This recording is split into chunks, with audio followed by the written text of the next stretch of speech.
Is that annoying that I send that to you guys? No, not a bit. Okay. What? I have to write myself a note, even though you send it out. I have to write myself a note on the counter in the morning. So. Yeah. I'm usually up, but then I'll just sit there and drink coffee right through the time. Yeah, me too. We have roommates now. It's kind of fun. Welcome to our YouTube watchers this morning. You're up and early. Thank you. You're up early. Up Not and early. Up and at 'em. Up Up and and at at 'em. 'em. Thank you. Hello, everyone. Good morning. We may or may not have late guests today. Normally, we tape from 9 to 11, but today we're an hour early because Hot Stove has an event and because Annie's bossy. The chef back there is bossy. You're cute. You're cute, but you're bossy. Nico's on technical. Becky is on the producer's chair. Loretta Douglas is sneezing. That's nice. She wouldn't eat that gross yogurt for breakfast. She wouldn't have those kind of effects. Yogurt. No one else eats that for breakfast. Well, it's just the way it's all mixed up. Ugh. I'm Tom. There's modern restroom facilities right down this hallway. 6134. And it's written on the side, so you don't have to memorize that. Well, it's written here, and it's finicky, so don't wait till the last second. What else do I want to tell you? Annie's making breakfast. Could be 10 minutes. It could be in an hour. We've got lots of taste today. You ready, set? Everyone's in the groove? Ready. 8:04, time to go. Welcome to the Hot Stove Society show on Cairo Radio, year number 25. Wow. Celebrating all year long. I don't even know when our year is up of 25th year, but let's just do it Celebrate forever. it every day. Let's just do it forever. Keep it going. We are coming to you from the beautiful Hotel Andra and the Hot Stove Society Kitchen Studio in downtown Seattle, 4th and Virginia. Our restaurants are circled around us like wagons. We've got Neb, our little Italian joint. We've got Dahlia Bakery across the street, Serious Pie, Lola downstairs. Palace Kitchen. Palace Kitchen around the corner. Yep. So we are out and about and around this neighborhood. D-ville is what we'll call it, D-ville. Okay. I am Chef Tom Douglas. I'm Loretta Douglas. And what do you do for our company, Loretta? You're part owner now, but what else do you do on your day-to-day? Because I know I don't see you in the kitchens. Not often. used to. Every once in a while, yeah. My technical title is managing director, but I am our legal counsel. I am our HR director. Does that mean you're an attorney? I am. Wow. Yeah, much to your disappointment. Yeah. You I crafted our 3 grandchildren. I did do that. Wasn't part of my job, but it hasn't hurt. Hasn't hurt anything. You were over for dinner last night. We brought dinner. Thank you brought very much. dinner and Your did the mother little babysitting. Yeah, exactly. This is a part of my life I wasn't expecting. I'll just say that. We're coming to you, like I told you, from our studios down here. Join us for breakfast during a live taping of our show on typically Thursday mornings from 9 to 11. Chef Annie's back there cooking up some brown butter madeleines right now, right out of the oven, onto your plates. They are delicious. You can also watch us live on YouTube at Tom Douglas & Co. Go to our YouTube channel, tune in to Cairo Radio, and listen wherever you get your podcasts.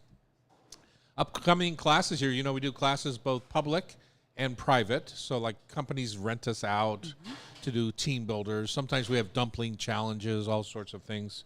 Upcoming here in our public classes, Chinese hand-pulled noodles. I need to go to that. Me too. It's like my favorite food. With Chef Rashida Rusley on July 12th. Why is it? It's just flour and water, but it's so fun. The texture and the chewiness. Yeah. And yeah, I need to go to that class because I want to know how to make them. Yeah, and it, like I said, it's flour and water, for God's sake. And there's a way to bang them on the counter that separates the noodles that I think is fascinating about it. Cajun blackened chicken gumbo with Chef Sean McFadden. You know, Cajun cooking is coming back. Is it? It's having a little resurgence. Okay. Yeah, because one of my first cookbook dinners I ever did down at Cafe Sport was the My Louisiana Kitchen by Paul Prudhomme. And I did a whole series, maybe 25 or 30 cookbook dinners down there, and they were very popular. But that was the first one I did. And it's now like the hot thing. Again, I love Cajun food, and I that feel is like 40 years ago. Yeah. And Sean knows what he's doing too. But I just feel like it's not super common outside of Louisiana. I mean, It was. did it used to be more common? Before you were born, it was like the rage across the country. Interesting. Yeah. Because I feel like that I can think of, we have a handful maybe of Cajun restaurants. Yeah, but what you see, it became ubiquitous, right? So you see Okay. it on all sorts of crazy menus like black and this and black and that, and that's all from that period. And it's also from a time when one of our guests today is going to be surprised to find out something about me. Oh, Yeah, exactly. foreshadowing. And then Dumplings Around the World Part 3 with Chef Danae McLaughlin on July 19th also. So those last two were on July 19th. Good, fun things to do during the summer. You know, the hotel has valet parking, so it's I'm not saying it's not pricey, but it's a fun place to come maybe do a staycation this summer in downtown Seattle. We have a lot of people that do that. It's super fun. Yeah. Maybe I should, for the 4th of July, give away a staycation. What do you think? Wow. Should we do that? Yeah. Yes. Okay, let's I hear find some out. clapping. Let's find out during the show today how you win that 4th of July staycation here in downtown. On today's show, we have a tasting panel. You know, Becky, you had said, let's do a menu for 4th of July. Uh-huh. And, you know, you can't start a menu without knowing what hot dogs to buy. There you go. So I thought, let's do a hot dog tasting. And so what did you get for us today? We've got 7 different types. 7. And Are it's they gonna 7 be hot heated dogs or at 8 in the morning. right after the Madeleine. Are we going to heat them or are we going to eat them cold? They have been warmed, so they're going to be kind of room temp by the time we Okay. get them. All right. And they're all beef, right? All beef. Keeping it simple. You know, I'm a pork guy, so Wrong tasting. I'm a porky guy. Yeah. Nathan Lockwood is here. He's the chef owner of Corello and Altura. He's going to talk about hyper local meats, including this one right from Bothell, Washington, Magnolia Beef Company. I think that's what it's called. Yeah, it is. And Magnolia Cattle Company. We're going to talk that. And then in our next segment with him, we're going to jump into fresh summer pastas. Jeff Kohler is here to share his new book, The Spanish Mediterranean Islands Cookbook, which, you know, I was just in the area of Spain. It wasn't in Spain Right. itself. I was in the power outage of Spain and Portugal. Oh, you were? Oh, yeah. Okay. How was Yeah. that? It was Thrilling or annoying? Thrilling. It was expensive. It cost me $12 to buy a lighter from a bartender at a hotel across the street because we had no lighter in our big fancy house that we had. So Oh, that's funny. yeah, so I had to $12, and then I literally we'd been out for 12 hours, and literally the minute I got back to light the candles, the lights went on. So he didn't want his lighter back.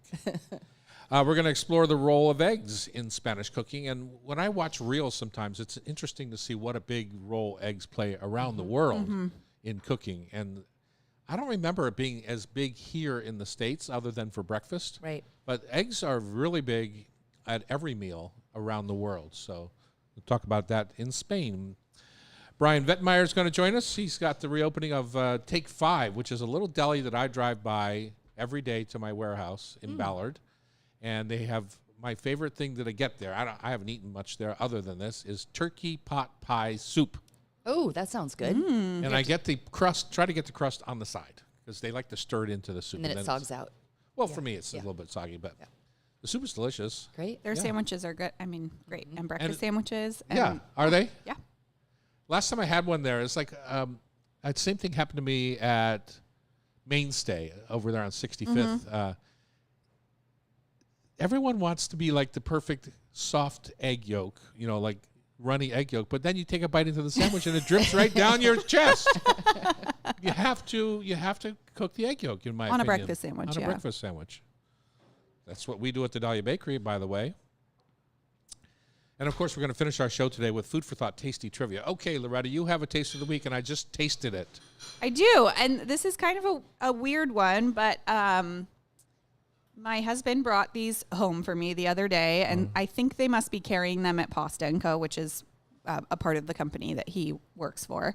And he said, okay, my whole office is obsessed with these, so I wanted to bring them to you to try. And they are called butter mints, which, is a category, I think, of that melty, soft mint. I grew up with things like that. Yeah. These are key lime pie flavor. He also brought me orange cream flavor. Do you want to come clean on your key lime pie obsession? It's my favorite dessert. So that he You know, I knows make me well. make a pretty well known coconut cream pie. I just Yeah, I've had it enough. yeah. That's sweet. Don't you just love her? Yeah. Yeah. Mm-hmm. They are made and packaged in Utah, and they What are. do they know about key limes in Utah? I don't know, but they are flavored with essential oils, no artificial colors, no high fructose corn syrup, and I think that they are such an interesting, delicious little treat. So I will pass the bag around so everybody can try them if they want to. But what did you think? I mean, you tried it. Well, I've always loved that kind of melty mint. I don't remember them being called buttermints, but it melts like butter is why they probably call them that. Butter. Oh, do they actually? Yeah. These ones They have have butter in them. Melts like butter on the palate. I like them. Yeah. Yeah. They're if you're thinking like it's going to be a mint, it's not going to be. It's really just this soft, melty candy, and it kind of coats your tongue in an interesting way. I don't know. I thought it was an interesting take on a little sweet treat. Yeah. And you know, most of the mint oils in the world are grown right here in Eastern Washington. Really? Yeah. I didn't know that. We grow a lot of mint oil. So, you know, my What do you taste of the think, week, Becky? I think it's delicious. Isn't it cool? It does remind me it of. does put a smile on your face. Look at Yeah. you little grinning ear to I ear. love the lime. It's Uh-huh. really fresh. Yeah. And you don't need a lot. No, I mean, one or two, I think it's not one of those candies that I feel like you're going to sit and eat the whole bag of necessarily. But if you just need a little something. I love the texture. And you got Yeah. those at Pasta & Co. Which, how many are left? There's one in Bellevue and one at U Village, right? Isn't that it? Yeah, there's 2 or 3. 2 or 3? Okay. Becky, I'm going to use your gift to me this morning as my taste of the week because nice. there's a couple little efforts that went on here. So tell me about them. A couple little efforts. Well, first of all, Loretta challenged me or brought this idea up last week because we talked about Washington strawberries and how they're just beautiful and red throughout. And I thought, and I have a dehydrator and I have a deal with Which a you friend. had never used. Never used, took it out of the box. It's been in the garage for almost a year. So we went to the farmer's market and I washed all the strawberries. Wait a second. You made it sound like you had gone and picked these yourself. No, I bought them at the farmer's market. Okay, At so the there's Redmond one, Farmer's Market. there's one thing shortcut. that's cleared up. Yeah. Yep. So I purchased them, washed them, dried them, cut them really nicely. It took a long, long time, and I had 6 racks, I think. It was a whole flat. Actually, I had a flat and a half, but I'm going to say we probably ate half the flat. On the way. And at home. And then put them in the dehydrator for about 12 hours, and all that effort came out to 4 cups. So I think they're delicious, but So if you think about a cup, I think a pint, right, would be 2 cups. So out of 12 pints, you got 2 cups of dried strawberries. yeah, it's a good way to put it. Yeah. Yeah. So I think it's fun. Would I do it again? I'll try something else next time. They're really good. For what reason? Why The something? time. The It was a zen. I really enjoyed it, but it's not that worth it. I mean, you see a lot of times in bars now with dried oranges or Yes. dried limes, and it's a pretty simple process. That's easy. Well, orange is way easier than the strawberries because each strawberry you're cutting 4 times.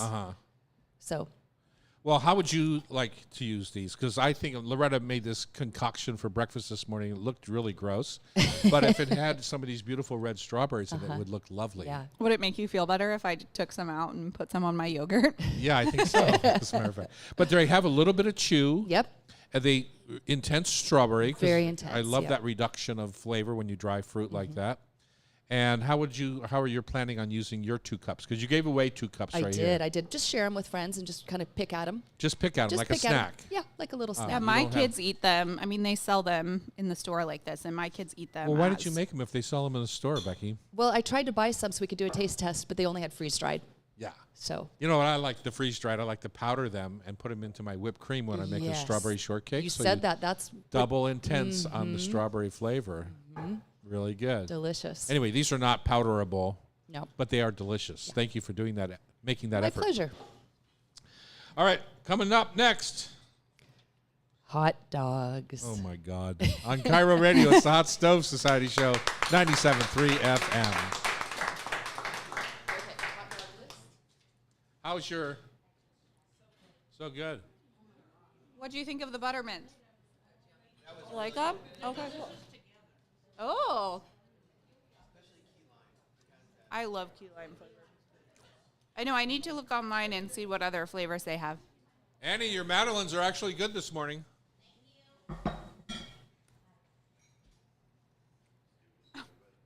That was so mean. They are perfect this morning. That was so mean. You thought that was mean. What about this? Oh boy, those are some weenies.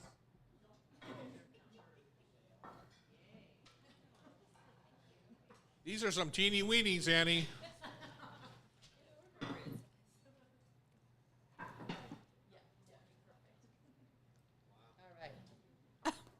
They're cold. Sorry, guys.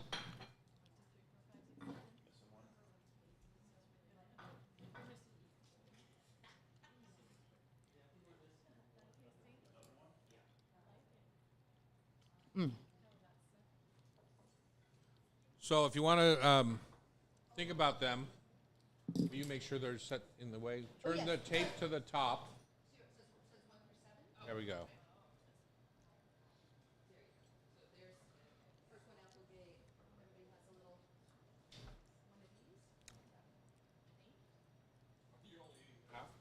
I know. Well, I usually want to taste them like more than one Me too. time.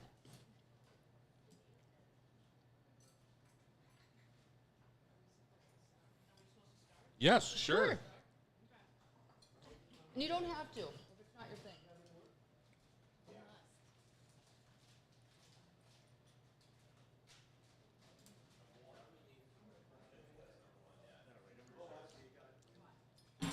Anybody need a pen to write notes for themselves?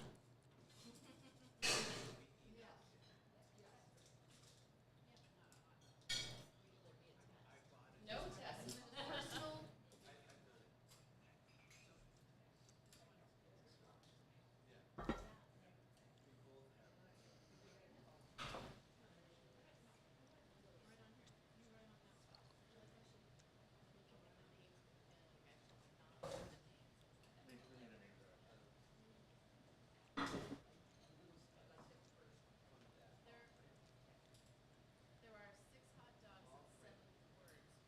Oh, you're missing one.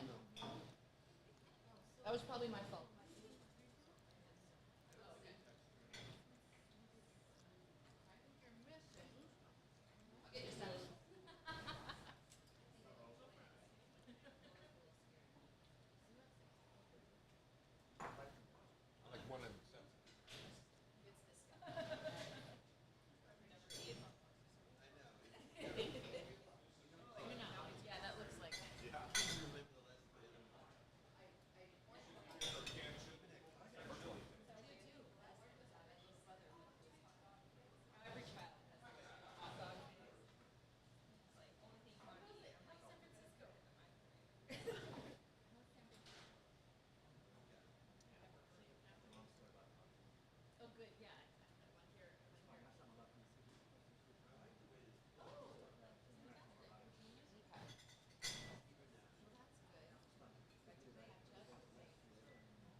Nathan, you want to come up and join us for this segment since you want to make your own hot dog?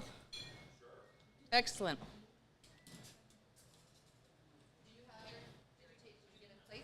I haven't yet. But I've had most of them before. I have not. Okay. Good. All right. All right. So now we'll have Nathan for 3 segments. Yes.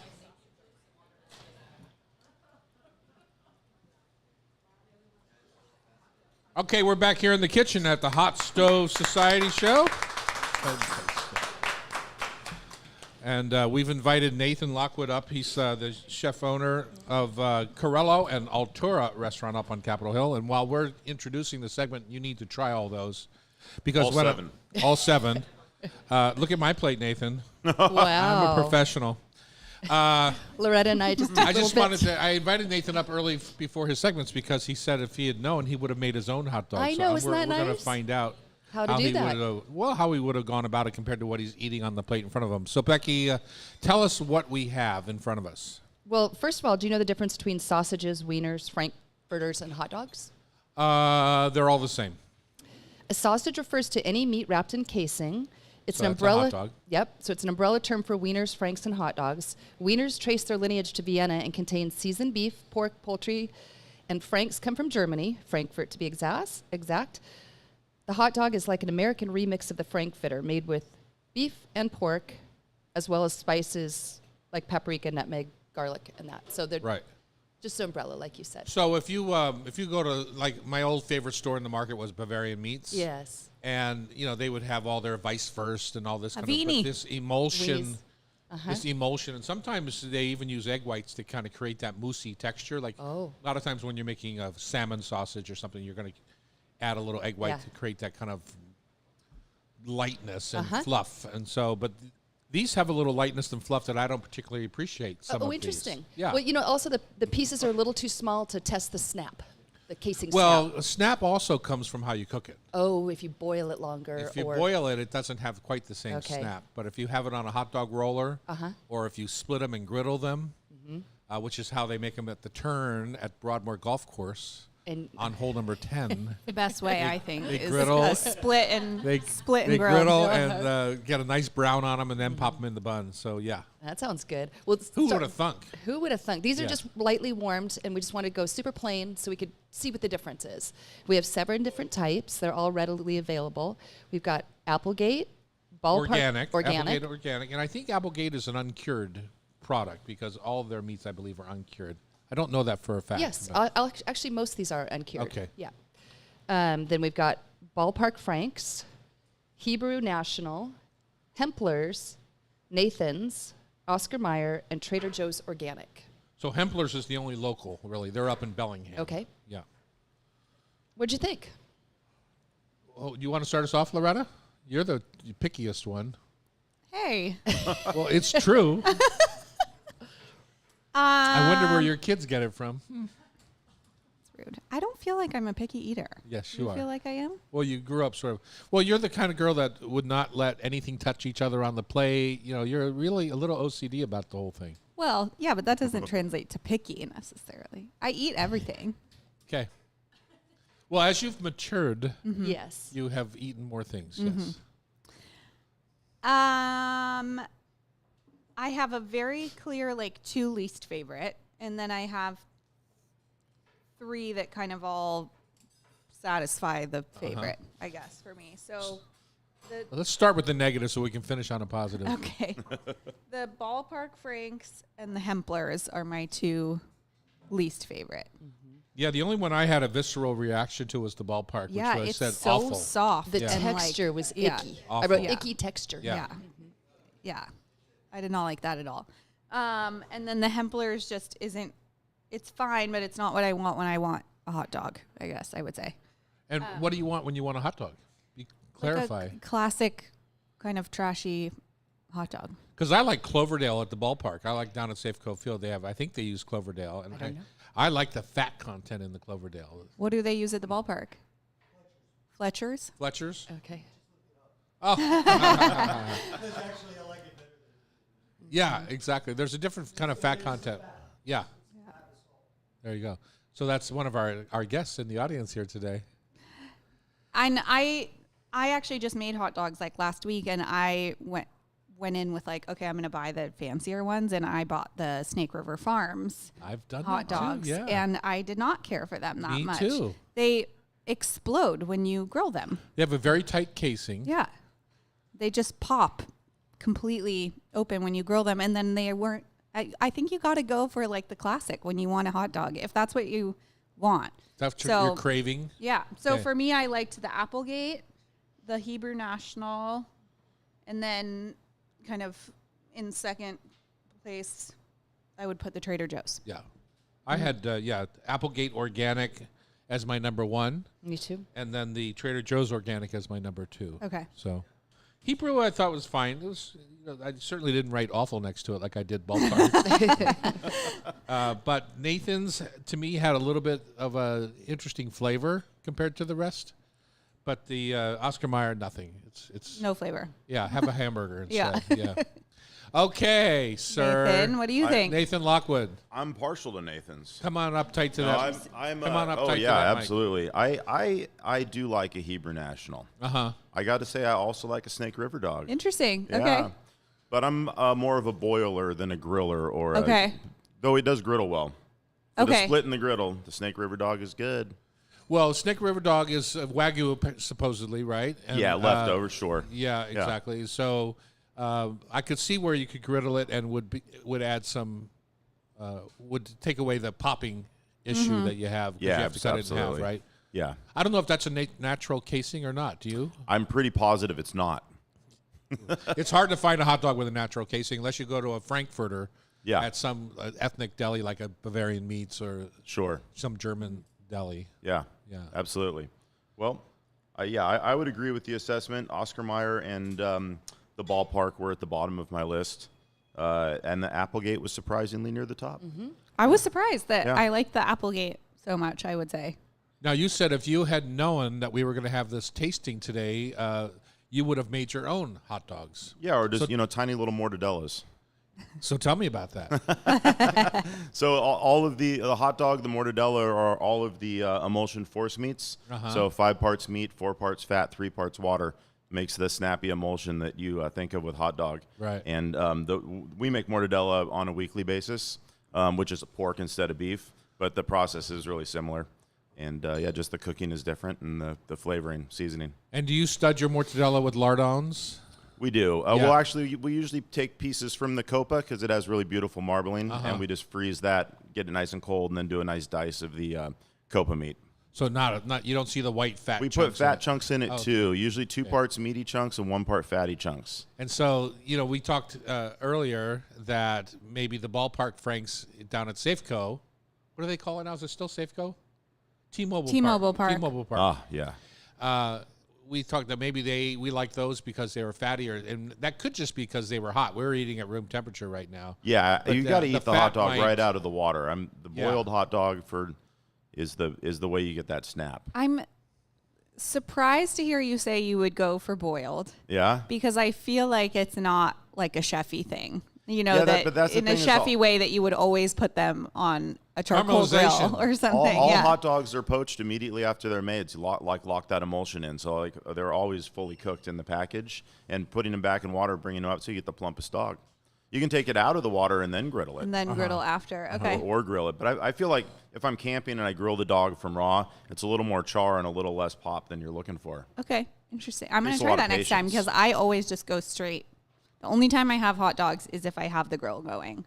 So I'm going to try So you it. don't have them very often. It's rude, but no. That's funny. I want to go back just a second to making a dog. So if you were making one in your kitchen, I'm assuming you'd use a natural casing. Do you like a hog casing for that or a lamb casing to keep it smaller? Normally a lamb casing, sheep casing for a hot dog size. Hog casing is going to be Too big, yeah. Snake River Farms dog is like a hog casing size. So you can do it if you're looking for the 3rd pounder. But normally I would go lamb casing, yeah. And then the Costco dog. I'm a little partial to the Costco dog. I think everyone kind of knows that dog. Yes.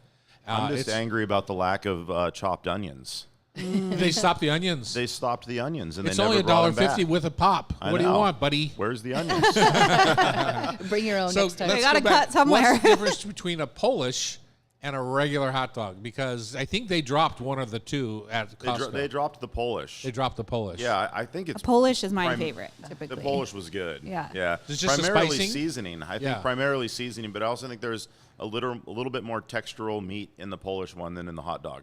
And by saying that, you mean some of these are just pureed to. Completely pureed. A hot dog should be 100%. just 100% pureed. I Whereas think if that you was get an maybe Italian- the thing about the Hempler's one is it didn't have that super fine grind. Which I don't mind Yeah. that necessarily. If you see a sausage, right, it's got a different kind of grind. It's a much Totally. bigger grind. and an emulsion is what you called it, which is essentially what the inside of a hot dog is. Paste. Yeah, Paste. exactly. And Meat I paste. feel like the Polish sausage was leaning a little bit more towards the sausage. Yeah. But not all the way there. Right. It's a hybrid. Somewhere in the middle. Hybrid. Interesting. All right. Well, thanks for trying, guys. Yeah. Well, my pleasure. So you never said what your favorite was. My favorite was the Applegate. Applegate. Yeah. So And my least favorite was the Trader Joe's. So I think as an Interesting. aggregate. Applegate. Oh, really? Oh no, Applegate my wa- least favorite was the ballpark with Ballpark. the icky texture. Okay. But the third was Trader Joe's. As an aggregate, I would say Applegate won. Yeah. Yeah, Applegate. for sure. Between all of us. Yeah. There we go. Such a scientific test we did today. You suppose Applegate will want us to use this in Sponsor. their Get us a marketing now? sponsorship, Yeah, Applegate. exactly. All right, Chef's going to stay with us. Nathan Lockwood, chef owner of Corello and Altura. We're going to have a couple of segments with him about what's going on in his world. On Cairo Radio, it's the Hot Stove Society Show, 97.3 FM.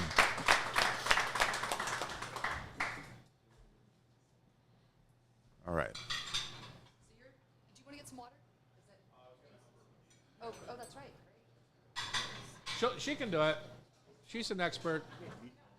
Nico, can you help Annie, please, so Nathan can stay in this chair? Yeah.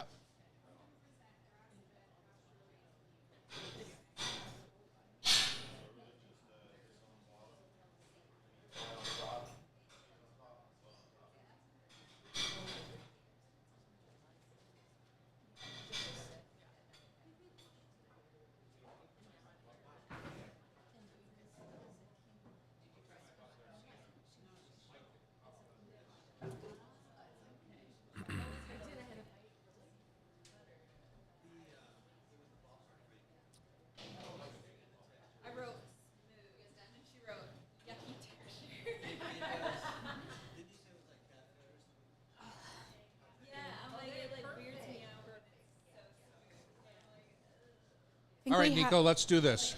Are you going to help Annie, or does she need help? She said, butt out. I think she needs help, but maybe not.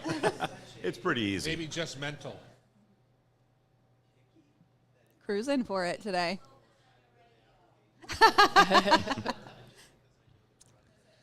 Welcome back. It's the Hot Stove Society Show on Cairo.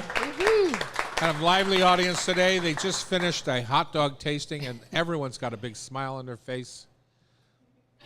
Sort of. Nathan Lockwood is here. He's the chef owner of Corello and Altura up on Capitol Hill, both Italian restaurants driven by seasonal ingredients, as many restaurants do. We love that about you. And farm to table, table to farm, whatever it is that we all do day to day. Absolutely. Thank you. I'm going to our farm today. I've been there one day in the last 6 months. Really? Yeah. Ooh, it's time. Yeah. I'm going in a couple weeks for a couple weeks. Yes, you are. How about that? Nathan, you came from being a dishwasher to a chef, It's true. just like Bruce Naftali. Oh yeah. I don't know if you knew that or not, but Bruce was a dishwasher at the other place, which Okay. was Robert Rossellini's restaurant, kind of breaking away from his dad, Victor. And he went on to become the chef, and matter of fact, cooked my wedding dinner 41 years ago at the other place in downtown Seattle. We walked over from the Four Seasons Olympic. Before cool. it was just the Olympic at the time, but anyway, and there's another story I have about you. Wow. Just Okay. before we get deep into your story, your Altura is where the old restaurant called Boondocks, Sundeckers, and Green Thumbs Really? used to be located. Okay. Really? Yeah, next to the Deluxe That Tavern. is so funny. Every time you've talked about working there, I have pictured it in downtown. No. Never up on one Broadway. time did I think that. Up on Broadway. That's so funny. And in 1978, I got hired there to work the 10 p.m. to the 6 a.m. shift. And we had what we called bar wars at 2 o'clock in the morning. Yeah. The bars had to close down by law. And so everyone was looking for food. They were all drunk looking for food or other things. Let's just say that. Yeah. And they used to come to Boondocks, and we would fill the entire restaurant for the 2 hours from 2 to 4, close her down, clean up, and open for breakfast at 6. Wow. Wow. That was my job, my second job in Seattle in 1978. So there, we have history There. together. I also that- had my 25th birthday at Altura. Oh, did you? Yep. Oh, thanks so much. That was many moons ago. Yeah. Come right up and stay on that mic. So tell us about you, dishwasher to chef.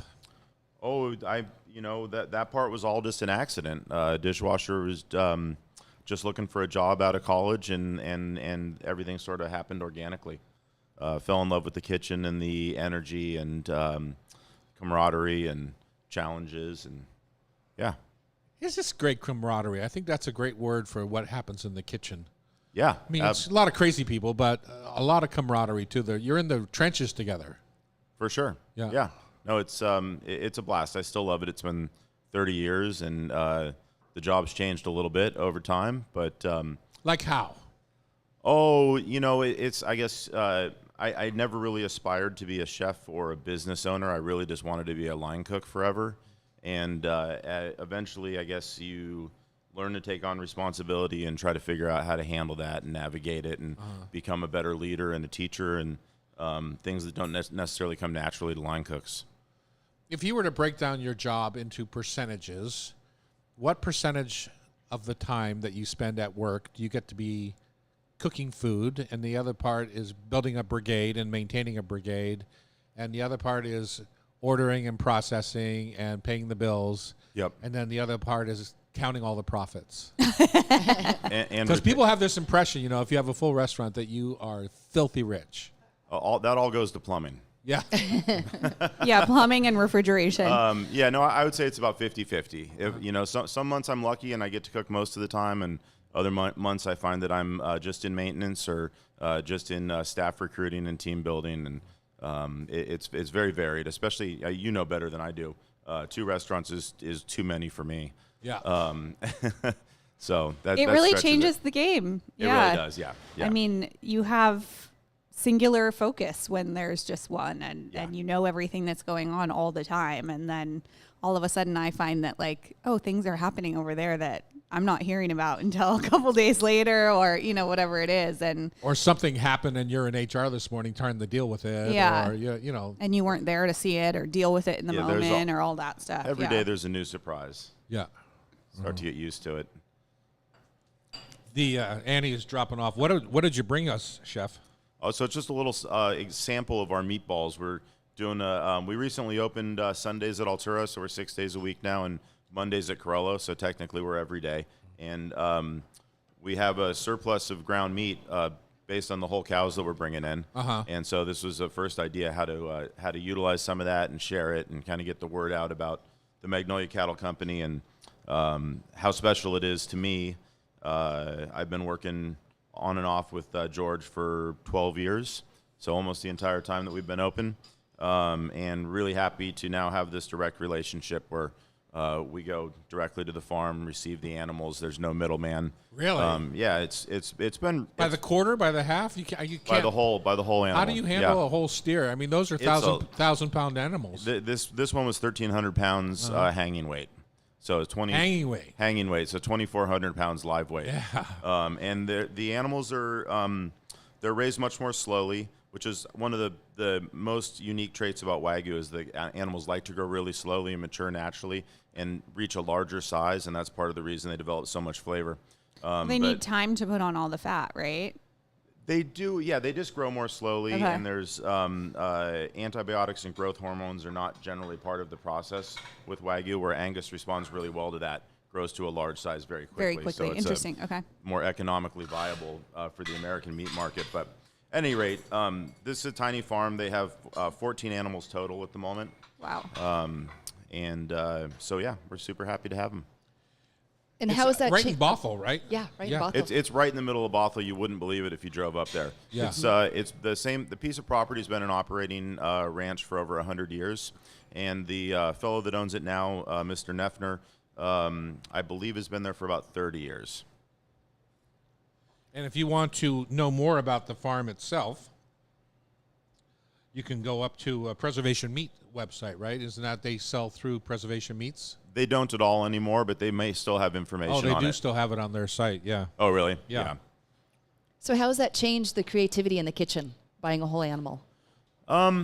It's, I guess, the breaking down of the whole carcass is a lot. Like it takes a whole day. It takes about 4 of us, and it's just a lot of we get it in 8 pieces, so they're around 300 pounds a piece. So it's just a lot of moving and organizing and separating and cataloging. Do you have chest freezers all over the place? We got 2 large chest freezers we got just for this program to launch it. Yeah. How long does it take you to go through a cow?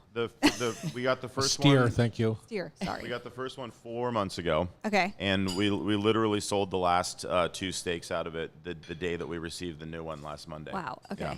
So 4 months seems to be exactly what it takes. That's so Nice crazy. timing. I love that. I know. So you're anticipating about 6 a year. Is that correct? This year we're going to get 4, Okay. and then we're hoping to ramp up to 6. And then You tell have us. to grow them first. You know. That's right. That's right. Exactly. Can't It's take the whole Takes order. going to time. be 8 years. Okay. And tell us about one of the byproducts. I see this beautiful candle. Oh yeah. Well, so also with Wagyu, about 30% of that weight is probably fat, and so we wanted to make sure we used everything. And candles seemed like a fun thing to explore. So we've been in the candle game now for about 2 months and making all the candles for the restaurants. Just from the beef tallow, right? Just from the beef tallow. We put a little bit of beeswax in the ones for the table to stabilize it, because or otherwise else it'll just melt, right? it melts a little bit faster. It makes it a little more stable, especially when you got overhead ventilation blowing on the flame. Mm-hmm. Yeah. You can beef tallow is like hot in skincare now. You I can know. start making some lotion. Yep. People have been asking for donations. That's I crazy. love it. Tell them to steal a candle.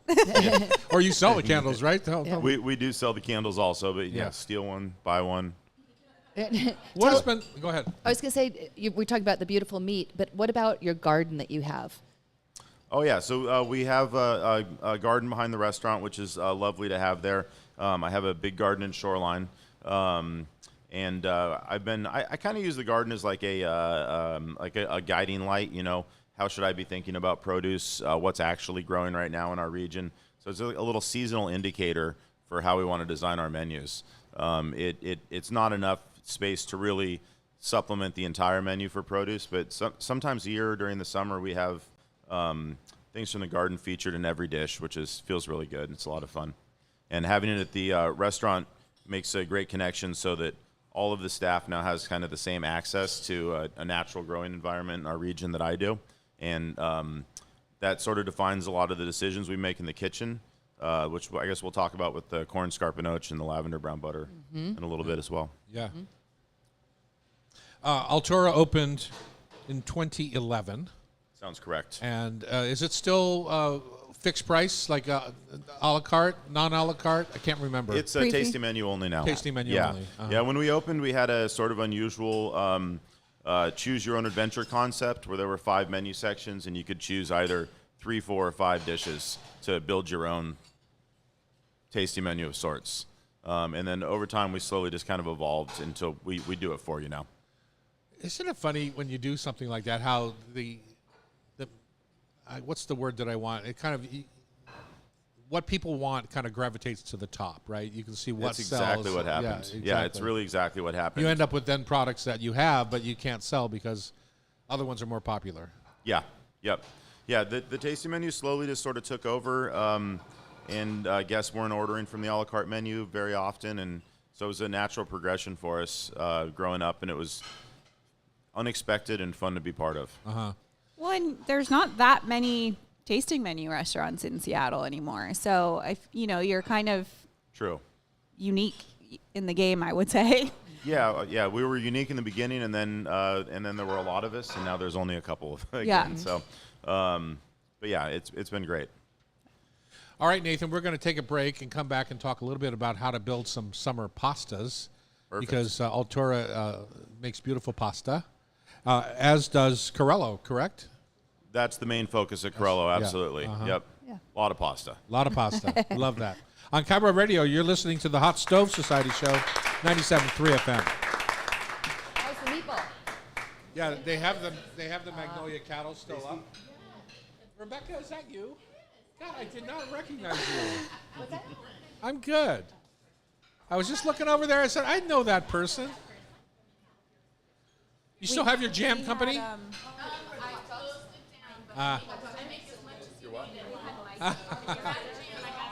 That's funny. Yeah, he's working with you. That's right. He was chef at the Carlisle for a couple years. He just left like a month ago. Okay. He's going to be the opening chef at He's working with. I just heard about Ryan. this. Cleaver the Beast and Cleaver's opening an restaurant. Yeah. English tavern. Yeah. I heard. Okay, right on. Yeah. Oh, it's all coming together. But yeah, Yeah. Yeah, very cool. I had I think I actually had met him at Corello, having dinner at Corello when he. Oh, was, really? Yeah, working there, which is funny. He's a nice guy. Yeah. Yeah. Thank you.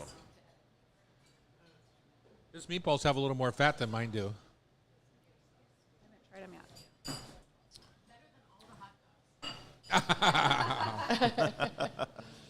I thought we were going to talk about if, do you fry them or do you poach them? Yeah, exactly. Do you have cheese or no cheese in your meatballs? There's cheese in this one. I'm a cheese person. We've got 5 or 6 different meatball recipes, and they're all different. But Fun. Love meatballs. we do these on Monday meatballs. They're like the size of a softball. Oh, really? Yeah. That's what Renee does up at Lionello also, or Linus. Linus, yeah. Linus. Oh, I yeah. haven't been there. I need to get there.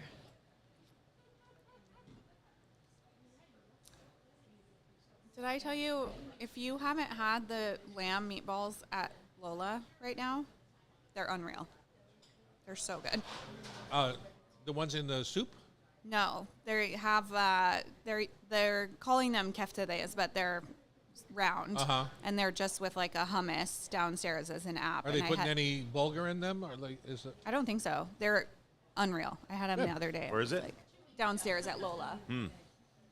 I will try them. That's another thing you don't get when you have multiple restaurants is that. To try everything? Yeah, sometimes you walk into a menu that you haven't seen before. Yeah.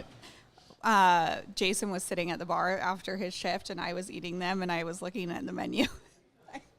I'm going to throw him under the bus here, but I was like, Jason, you better get those Brussels sprouts off the menu before Tom comes in here. That is true. Yeah, it's not Brussels sprout season. Jesus. As if 7 months of the year isn't enough. Exactly. Get some pineapple to go with it. Yeah. All right, Nathan, here we go. You are welcome to talk amongst yourselves while we chat anyway, just not too loud. We're back here. It's the Hot Stove Society Kitchens, downtown Seattle, in the beautiful Andra Hotel. We're talking with Nathan Lockwood, chef owner of Corello and Altura up on Capitol Hill. And we are eating a meatball sandwich that you have brought. We're smelling a beef tallow candle that you have brought. Let's talk about pasta because you're a pasta king. Yeah, absolutely. I love it. I'm making fresh pasta. One of the first things in the kitchen that I really connected with. Isn't that funny? Yeah, Well, you, funny you that- would like never. Just flour and water. To me, it's a like- little There- bit like it's a little bit like washing dishes to me. It's just that meditative Yeah. kind of process, and making pasta is similar to me in that way, where you're just rolling And producing something that genuinely magical out of 2 ingredients or maybe Yeah. 3 ingredients. It's the process is pretty amazing. So speaking of things I don't get to do on a regular basis anymore. So when you're coming up with a pasta dish, how do you approach this? Pretty much with any dish, we're looking for some sort of catalyst, something to get us thinking, just like one central idea, and then we build off kind of like spokes on a wheel to build flavors and levels and textures and things into it. So I know I talk about the corn scarpinoche a lot because I think it really defines Corello as a restaurant. The garden, the first thing we see in the garden blooming in the springtime is the lavender, or the first one we thought about anyhow. And I don't know where the thought process came from, but I said lavender, brown butter, pine nuts, sweet corn, and that was the start of this pasta that we do every year now. That's I think it's just different and unusual and a little bit unexpected, but also comforting and relaxing at the same time. And then there's a lot of integration with it. The scarpinope is a shoe, right? And it comes from It resembles a wooden clog Okay. of sorts. So it's a pasta filling that you can get a lot of filling into a package, and with the corn filling, you really want a lot of that flavor. So it's a high filling ratio pasta, and we dress it with the lavender brown butter, and then we rotate through various toppings and accoutrements with it, balsamico and fried pine nuts and crispy sage and sage blossoms and different things. But the one we're really excited about right now is the Castelmagno cheese, which which is a sort of an ancient cheese from northern Italy, Piedmont region. I don't know it. Don't know it? No. So it's one of the first cheeses that was ever accidentally inoculated with penicillin, just from being stored in caves that were climate control areas long before refrigeration. So the cheese oftentimes gets blue veining in it, but there's never any intentional introduction. They're never poking it with needles to introduce the penicillin to the inside. So that blue cheese flavor is like sort of there on the edges, but very delicate, and it complements the corn, the sweetness, and that little bit of funk is really fun. The original blue cheese. The original blue cheese, Yeah. absolutely. Oh, interesting. And when you say it's accidentally inoculated, it wasn't really. It was just Well, cave there's inoculated. penicillin naturally living in the caves where they stored the yeah. cheese, so it just happened accidentally. And sometimes you'll get a wheel where it is cracked open a little bit, and that blue's shooting all the way through it, and then the flavor you find is much more intense. Right. And other wheels don't seem to be affected at all. They have no color, and they're a little bit sweeter and milder.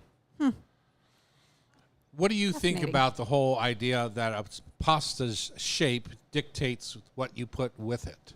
Yeah, it's 100%. The shape of the pasta is the vehicle to get the ragu or the sauce to your mouth. Right. So if they're not in harmony, then you're not going to get the right quantity of pasta, of filling, of ragu, of acid, whatever it is you're playing with in the dish. So it would suggest that any sort of like spaghetti, linguine,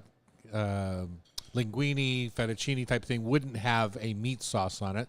You would use something like rigatoni or a shell or something that would pick up that sauce. Yeah, and the coarser the ground of the grind of your meat or the chunks of meat in your ragu, then the bigger of a floppy or noodle you need to hold it. Okay. So you have big chunks of meat, then pappardelle is a good choice.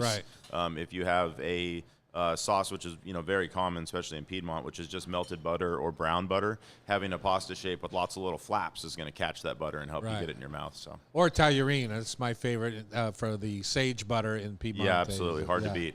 And that's got no chunks in it other than some pieces of sage, and it's just And what is that pasta like? it's super thin. Spinace is where I think makes the best one in town. I haven't had yours, but they make a beautiful tagliarine and they just use the pasta itself and the starch that they derive out of it with the butter, and it comes off creamy. There's no cream added; it just comes off Just really pasta nice water, butter. Yeah. Yep.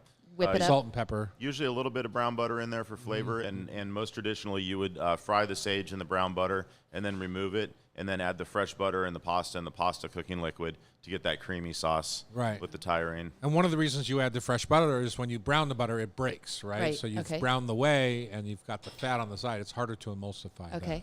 That. I feel like for a home cook, like one of the things that I feel like has taken my pasta game to the next level, because I make a lot of pasta with 3 small children, is the use of the pasta water. And I think a lot of people just put it down the drain, and if they need more liquid in their sauce, they add just plain water back in later. But that's one thing that I've learned working in kitchens and learning to cook from you guys is save at least a cup of your pasta water. It Yeah, when you makes your strain- sauce so much silkier to have those like starches in it. Extra starch in there. Yeah. What I do and what your mom does is we just put a measuring cup of underneath when you're straining the pasta out, the hot water off, and it just catches it as you strain it, and then you don't have to worry about whether do I have enough or do I have any left, or just put that vehicle down below as you strain. But that's all. My last step is always like at least a quarter to have a half cup of pasta water and a big chunk of butter. In a funny way, you have to think about that if you're going to use that water, you have to think about it when you're cooking your pasta, because if you use too much water, let's just say you're making pasta for yourself, and you have a quarter pound of pasta or an eighth of a pound of pasta, dry pasta, and you have it in a gallon of water, that water is pretty much useless. But if you're cooking that in a quart of water, I think people always think you have to use more water than you do to build pasta. Well, the boxes always say like you have to use 6 quarts of water at least for this, and I never do. I mean, I don't think Yeah. that's true. I mean, you end up with just starchy water if you use less. yeah. That's the other reason I don't use a ton of salt in my pasta water, because your pasta is hydrating itself, and I want to be able to control my salt level when I'm finishing my sauce. But once it's Are in the you pasta, salted or no salted? Oh, I'm not Nathan? saying I'm no salt. I'm just No, saying. I know, but yeah, like 80%. Bridget wants it brackish. She wants it brackish, yeah. and For the restaurant, 80%. It gives you 20% leeway, so you have a little bit of adjustment at the end, but it gets you 80% of the way there all the time. But at home, I fully season it at home. Okay. But then again, it depends on how much water, because if you only have 2 quarts, then evaporation becomes a bigger issue than if you have your 6 or 8 quarts. Mm-hmm. And if you're going from dried pasta or fresh pasta, makes a big difference too, Exactly, right? yeah. So, Yep. are you you have your nice little pasta machine with Copper Works? Copperworks? Well, you know the copper fittings and stuff. They always We don't do it. Much we don't of the do Antica any, pasta says No copper. extruded pastas? No extruded pasta. No extruded Yeah, pasta, so we do different doughs, and we do some hand-formed hard doughs, so semolina doughs. But we do have an extruder. But it's a manual extruder, so it's not a huge part of the program. It takes a lot of work. Yeah. Are you a shortcut or a long cut guy? What's that mean? Like pasta, do you prefer a shortcut pasta or? As far as the length of the noodles, it depends on the pasta. Okay. Yeah, pappardelle 6 inches, tyrine 10 inches. Because like I would always choose a shortcut pasta if I'm looking at a menu. For me, I Oh, almost shortcut. You're shorter talking shape. rigatoni or or linguine? like a spaghetti. You know, Oh, I would. I see. No, it depends on it depends on Okay. the sauce. So The you're sauce looking dictates at the sauce first, and then deciding what pasta Okay. makes the sauce. for me, I'm like, most- okay, we what have can I 1 put on minute. a Tell us your shortcut? favorite pasta recipe or thought for this summer coming up. Oh, 1 minute. a new one. My goodness, that's on the spot. You got this. I haven't thought that far ahead. Okay. I got nothing in the works. My favorite thing in the summertime, and as a matter of fact, all year long, is I love making peanut noodles, Chinese style peanut noodles with cold peanut butter, and then just putting fresh grilled eggplant or something right on top of those cold I peanut think a noodles. cold Oh, that noodle does in the sound good. summer Yeah, is or the way to go. yeah, Because the buckwheat, the Japanese Soba buckwheat noodles, yeah. yeah, Soba noodles are great. yeah. So that's kind of my favorite in the summertime. Cold shrimp, Yes. lots of soy sauce. You You have a know sh- that cherry blossom soy sauce, really good. Oh, okay. Yeah, just saying. Nathan Lockwood's been our guest of Corello and Altura Restaurant. Go visit him. Where are you located exactly? Oh, we're both on the corner of Broadway and Roy, right across the street from each other, Right up on Capitol Hill. right up on Capitol Hill. And yes, it's time to Gorilla Park. I don't like all these people that tell me they can't find parking in Seattle. Just park somewhere, Oh, it's easy up there. for God's sake. There's parking lots everywhere. A parking ticket's $40. You get one every 20 times. Amortize it out over 20 parks. That's your rule. That's my rule. Cost per park. Cost per park. On Cairo Radio, it's the Hot Stove Society Show. On Cairo 97.3 FM. Nice I'm job. hungry Thank with all you. your beautiful pastas. Good. I wrote them all out, and they're. Well, thank you. Absolutely. Thanks for the treats, and you bet.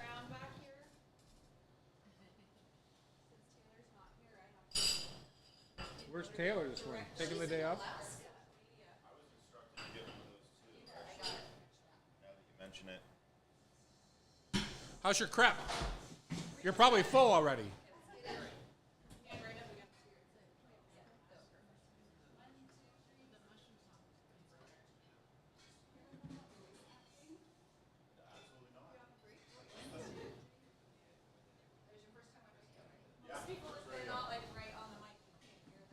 Yeah.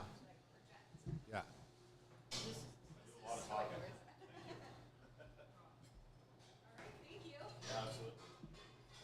Did you get some? Did you get a crepe? I know. It's good ambiance for our.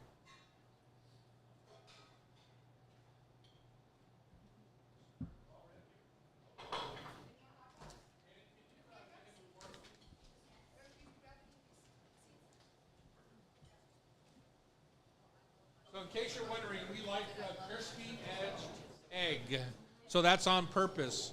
We put the egg into browning butter, sometimes a little bacon fat, sometimes not, and then let the egg sit sunny side up until it gets that nice brown crispy edge, and then pull it while it's still, the yolk is still soft. So sometimes people think that we burnt the eggs, but that's how we like them.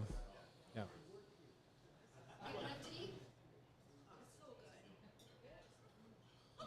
You can't be full. It's still morning. What are you going to do for the rest of the day? I'll take him to the bakery. Rebecca, what are you doing these days? Don't tell me you're retired. I'll have to come over there and punch you in the nose. No, actually, the most exciting thing I'm doing right now is helping produce a documentary about KEXP DJ Kevin Cole. Wow. How about that? I haven't been a movie producer before, so this is our. I've executive produced the movies, There you go. which is the easy one, right? You just You write a check? write a check. Yeah, so that's the most fun. Still making plenty of jam at home, doing some other consulting, riding my bike, Wow. hanging out with my friend Jeff. Wow. Did you proof his book for him? Not this one. But I got to, I was in on tasting some of the recipes. Oh, nice. Nice. Okay, Jeff, we have 2 segments, right? First one is the book, and You the like second Keller or one, Kohler? Kohler. Like the toilet. Yeah. He's a big golf aficionado, Mr. Kohler. He's also one of Trump's biggest supporters. really.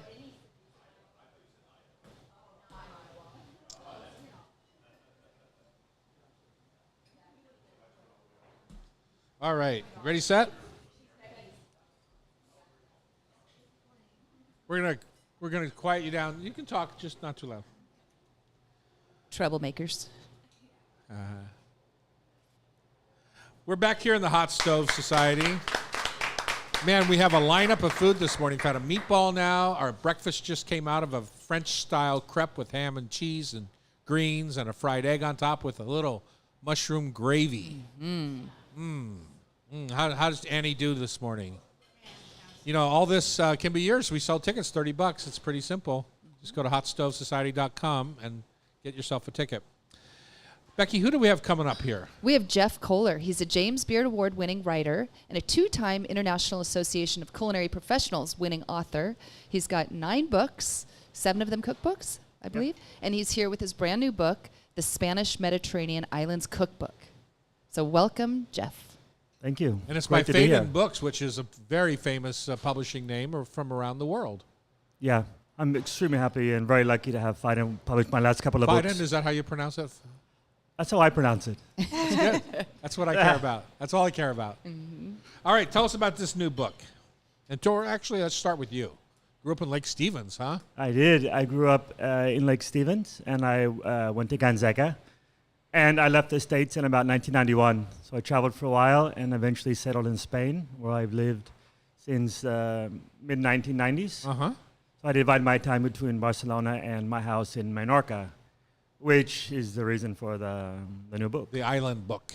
Yeah. And the book is called The Spanish Mediterranean Islands Cookbook. Because there's a lot of books already on Spanish food, but this kind of sets yourself apart a bit. Yeah, and you know, Faden, as you said, is such a great international publisher that they sell in about 110 different countries. So the Mediterranean Islands really setting it apart as opposed to, say, for instance, the Balearic Islands, which is their other local name, Right. which is not quite as well known globally. But yeah, it's focused on the 4 Balearic Islands, Mallorca, Menorca, Ibiza, and Formentera. Uh-huh. I just visited Sicily, which is itself a bit of an island down there. Any similarities between the Spanish-style cooking and the Sicilian-style cooking? There is, in many respects, you have a lot more similarities between like Sardinia and some of the islands, Sicily to an extent, Corsica. Corsica, yeah. You know, in many ways, those islands have more relationship to each other than to the mainland. And you have that whole concept of developing quite isolation and the whole notion of scarcity and just island cuisine. So you see a lot of similarities really based on the geography and what you can fish and what you can forage and what you can grow. And so within Sardinia, it's quite similar in many respects to parts of the Balearic Islands. So you have a similar style of cooking in many, many things. So let's start with a couple of those. Let's start with a couple of things that maybe you would find in Spain or in these islands, but not in Spain so much. You know what I'm saying? It's naturally. Well, there's a lot of overlap, but you certainly get a real close. It's really close to the ground. You know, so these islands are really quite isolated for quite a few years. So in Formentera, for instance, which is the smallest of the islands, you know, you really only have, the main things you have are really figs and tomatoes and goats for the cheese. And so you see lots of interesting things like dried figs. So they harvest the figs, and it's that idea of kind of feast or famine. You have this big bounty of figs, and how can you utilize those throughout the year? And so that notion of conserving is very popular. And one way that they preserve the figs are they open them up and they dry them in the sun, and then they pack them in these kind of clay pots with herbs and stuff, and they let them sit. And then you traditionally open them in the wintertime, and you eat the dried figs with almonds. So this is something very As particular. an appetizer Or dessert. or dessert? It's yeah. a very common thing after you eat, or really any time. But this is something very particular to Formentera and to Ibiza. Again, it's necessity. And so you see lots of interesting preserves. You have the classic cured ham all over Spain. But in Formentera, there's no pigs. So what they've done, and this is going way back to the Phoenicians who built these salt pans there, so we're going thousands of years, they dry fish in a very similar manner. They do skate or a type of shark, and they salt it or they air dry it and they preserve it in olive oil. So it's the same kind of idea. Where you have, instead of ham, you have dried fish. That there's a couple of recipes in the book that have this tradition with salads. It's kind of a country salad with different vegetables and some bread, or just simply on tomatoes in the summer. And it's kind of, the taste of this is kind of between tuna and anchovy. So it has some of that texture, but a little bit richer, deeper flavor. And you keep it in olive oil, so you don't actually need any olive oil for your salad or any salt. And so you basically have these beautiful ripe summer tomatoes, and you just kind of pull out the dried fish from it's kept in the olive oil. You let it drip down into the jar, and then You're you killing just me here. put it on top. Sounds it's so really good. It's very, that's very Formentera. That's classic. That's something you're only going to find there. Are you? Have you ever attempted to make this yourself? No, I've been with people making it, but it's a process. You need to air dry it for say 2, 3, 4 days, hang it, and then they tend to. It gets quite stiff, and so you heat it briefly on a pan, and then you cut up with scissors usually into pieces, and you just stick it in the jars with olive oil. Bone in or just fillet? No, just a fillet. Okay. But they use generally skate or a shark, so you're not the boneless fish. So interesting. So it's a really interesting. Again, it's very hyper local in that, and the same with the figs. These are the two great things from that part of the islands. Mallorca, which is the biggest of the islands, is much richer. I mean, certainly. You have the big range across the top, and that area to the south of it is one of the richest, most fertile parts of the whole region. But other areas, like in Menorca, where I have a house, is much more difficult to grow. It's quite rocky. It's quite small. It's maybe 25 miles by 15 miles, kind of bean-shaped. And really it took a lot of effort to produce enough food to be able to survive and to live for the winters. And so I found really interesting this idea of first you have to make enough to be able to eat, but eventually you want to eat well. And that's where that creativity comes with when your pantry is relatively limited, you suddenly have, fava beans or fresh broad beans for a couple of weeks. And how you can find many different ways to cook with those because that's what your pantry really has right now, and that's what's in the market. Right. And so there's That's a lot what of you have to interesting- preserve for wintertime too. Yeah, so you're preserving some, and one of the things you say there is the best, in the can or preserving, and the rest you're gonna eat. You certainly want to preserve some, but I just love that. For instance, the way we often eat the fava beans is with fresh mint, one of the combinations, sometimes bacon. But it's the exact same time of year, of course, when the fava beans when they're ripe, the mint in our garden just goes crazy.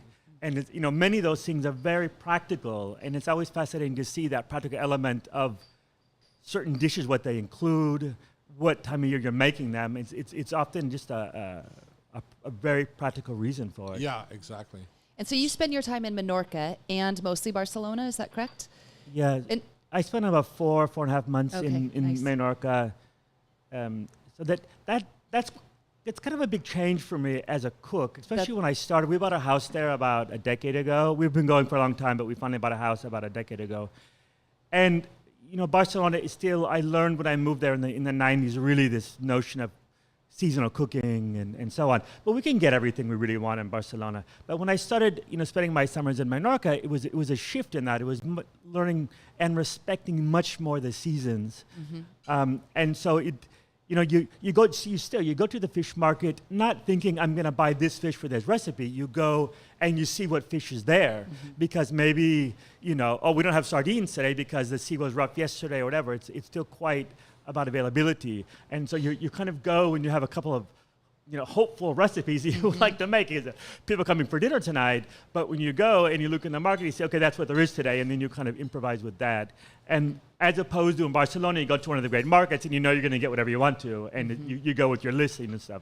So this was always kind of a change, as well as our village is a very famous market village. So every Thursday there's a market, and it's been since the mid 13th century. The king at that time had said, this town is going to be a market every week. And it's the very center of the island, and it's called Es Mercadal, which literally means the place of the market. And so this is still a very important market where you're getting the producers are selling the food. So it's not middle people. So the cheese makers are selling the cheese themselves. The fruit, the vegetable people are selling their own produce. And that is something that I really love, because even with the cheeses, you get this great sense of variety or of differences throughout the year. So the cheese, when you're making, especially the fresh cheeses, you're getting the fresh cheese in the spring, is very different in the fall because of what the cow's eating, different What fat they're eating, content. And so there's that real kind of localness to the local market that's just, on the street in front of you, that is certainly a real treat to be there for the summer. Yeah, I find that to be a little bit more similar to the kind of markets we're seeing in the States now, where the local people are bringing their products to the market, rather than some of the big traveling markets that you see in Europe that literally go hundreds of miles town to town in their vans. And yeah. Exactly, and it's so much nicer to shop from and to buy from those producers themselves. And of course, they're happy to answer any question. And what we're seeing is a lot more old varieties. They're the ones that tend to have a lot more, these ancient varieties of melons or something, and they're kind of changing. They don't, they have these smaller, they're growing smaller things. They're growing what is traditionally growing in the islands, as opposed to needing this identical product all year round. Tell us about this beautiful little cookie you brought. Is it a biscuit from your town? Right, so these little biscuits today are the traditional biscuit from our village, called carcanyoles. It's an almond biscuit with sugar. Very classic. You serve after lunch or after dinner with the coffee. It's just one of the treats. It's a great tradition of sweets, and on these islands, especially the ones that are quite rustic, I find it fascinating that you have these really wide traditions of often kind of complex sweets and desserts and cookies and candies. When And you have always with coffee. Exactly. Yeah. When we come back, let's dive more into the islands of the Mediterranean, the Spanish Mediterranean Islands Cookbook with Jeff Kohler on Cairo Radio. It's the Hot Stove Society Show, 97.3 FM. Did you get a little? I have a question.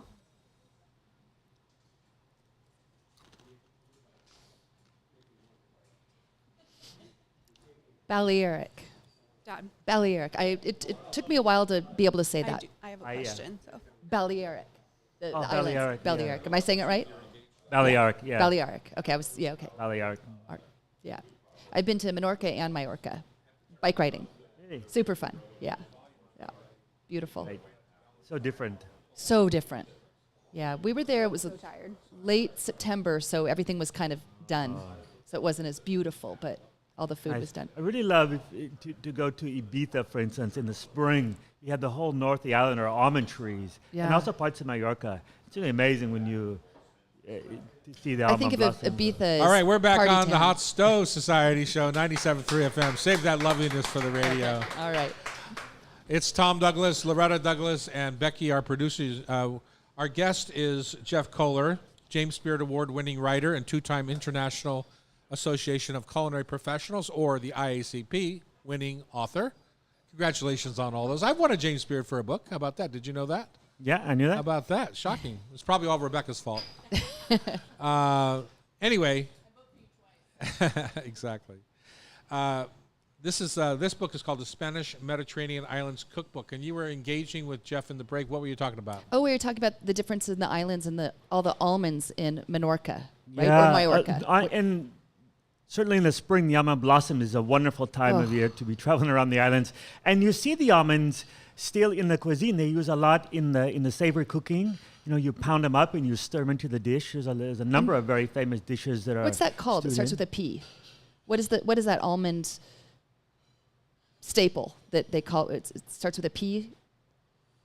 I'll come back to you. I have a question kind of between the islands. So in the book, you have, for example, a Menorcan style stuffed aubergine and a Majorcan style stuffed aubergine. So obviously, even between kind of the island community, there's differences. How does that work? How do you kind of discover?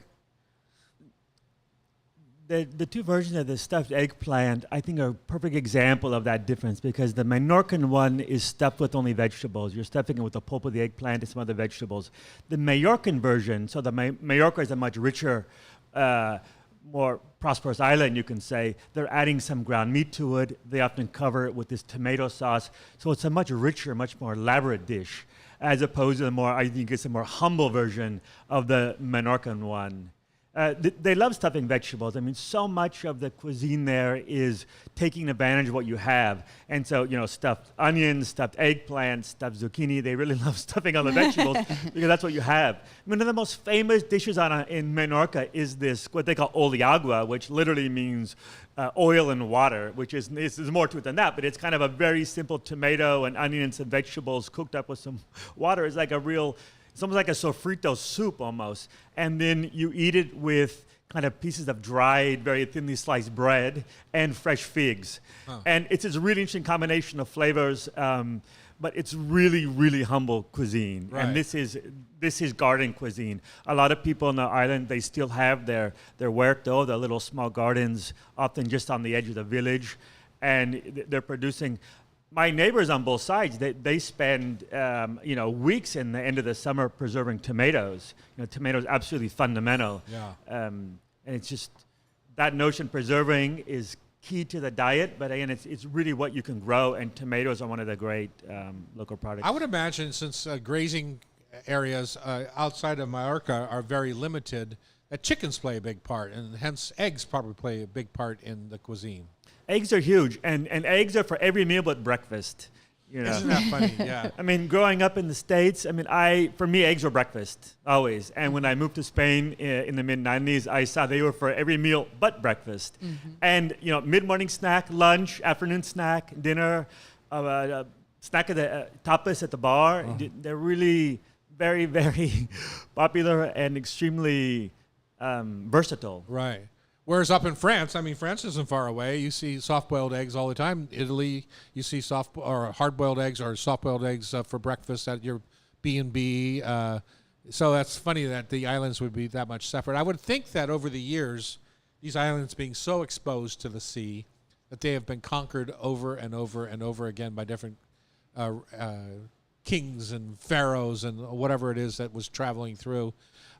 Have they left a mark on the cuisine? Is there something to this day that is Phoenician, for example? Or well, you certainly see in Ibiza, until tourism in the 1950s, salt was the main item in the island. That was the main economy. And that goes back to the Phoenicians settling. And so those salt pans, thousands of years old, that was what was driving. And they were trading that, right? Yeah. And using it to preserve, and the fish, of course, and the Romans were making the garum and then all the different preservation. You see the Arabs ruled the islands for a couple hundred years. You see a lot of influence there in the sweets.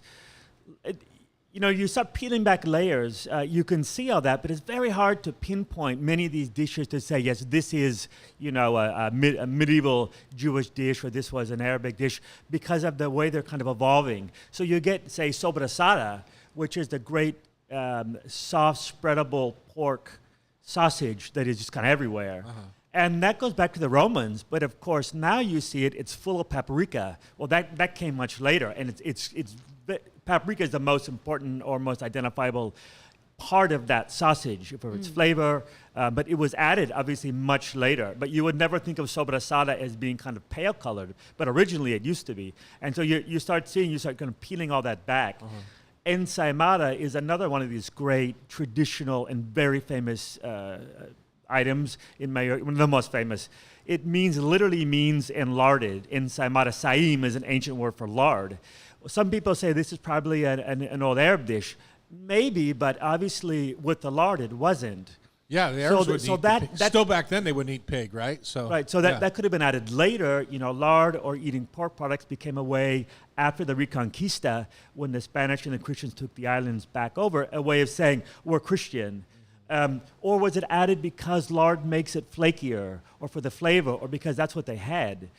So it's interesting to see, kind of these layers, but it's really difficult to ever kind of say this is, exactly from that. And I think that's the fun part, when you start looking at many, many of these dishes, it's really, you can trace a lot of these different roots and races and all the people. You said everybody passed through. It's Mediterranean, it's pure Mediterranean, right in the middle of the old pathways.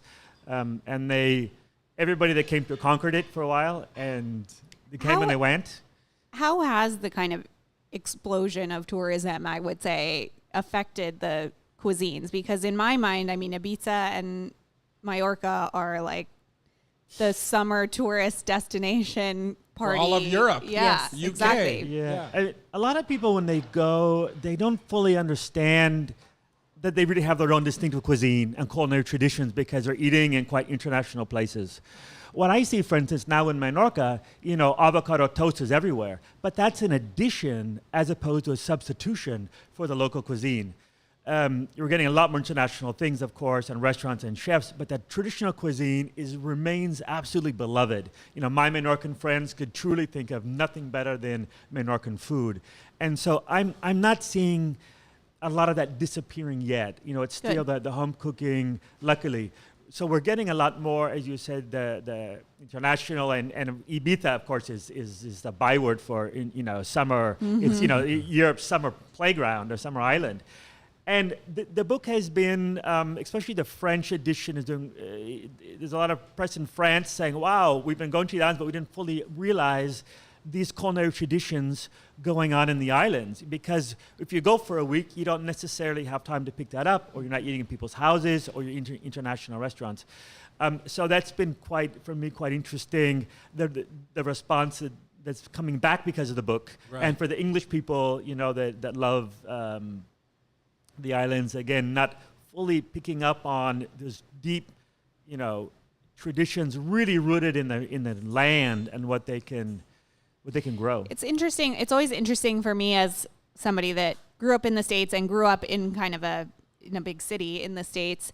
I really associate Europe with that kind of regional cuisine love, where it's like the people that live in that area and the restaurants and all of that, they serve that food in a way that, like, I feel like we serve everybody's food. Yeah, it's very prideful, and it's also what the flavor that they like the best. Yeah. Whereas I like chicken teriyaki. Yeah. Or pork teriyaki, honestly. But, you see that in Piedmont, for example, like every restaurant serves Piemontese food in Piedmont. And is it that way where, most of the local restaurants are showcasing their own cuisine? Yeah, certainly in Menorca, because I spend the most time there, you get the local small restaurants are serving Menorcan food, as well as other things. Everybody's interested in these new flavors. But truly, people love the local flavors, and it's really good, and it's extremely healthy. It's, I like to say, it's a Mediterranean. And, it's not that they're wanting to get something healthy or something better, because they already have a really healthy, tasty, fresh diet. The book is called The Spanish Mediterranean Islands Cookbook by Phaidon Press. Jeff Kohler has been our guest, and he's the author of the book. And if you want to buy a copy, where do they buy it? Any good bookstore, Any Elliott good Bay, bookstore. or any good bookstore will have it. So many fun kind of plays on what we think of as Spanish food, but unique to the islands. Very nice. Thank you so much, Jeff. Thank Thank you for having me.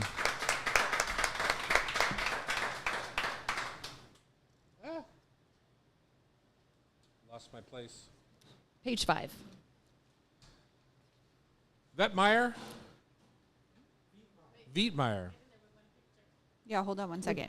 He's When gonna. when we come back, Brian Vietmeyer, chef owner of Take 5 Urban Market in Ballard, just reopened. We're excited to have him back in the neighborhood. It's on my drive to my business. On Cairo Radio, it's the Hot Stove Society Show, 97.3 FM.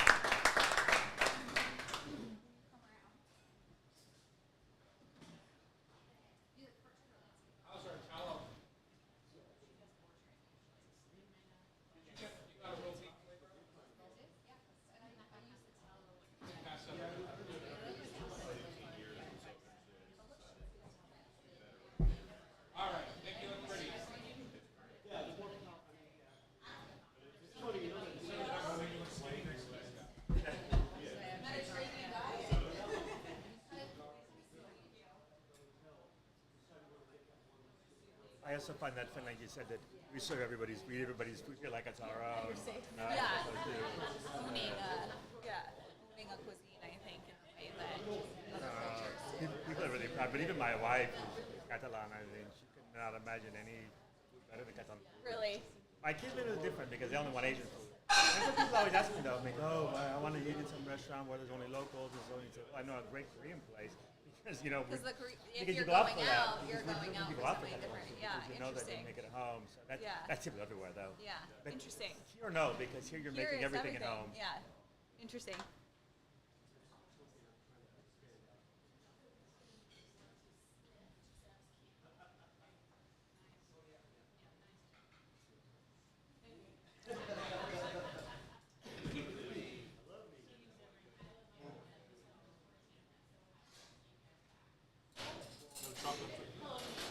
Nope.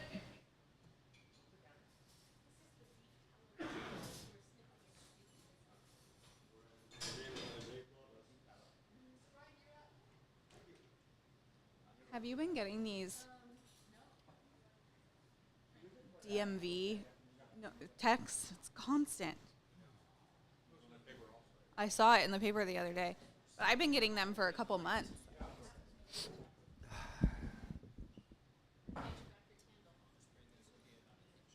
Yeah. Oh, wow, Be okay. really, really close to the mic. Yeah. All right. No, that's fine. I can deal with it. Oh, I could probably use some water. Oh, do That's you not wanna my, I'm going to pick that up Hey, if I'm not Becky. careful. I get nervous and I got to drink something, usually coffee.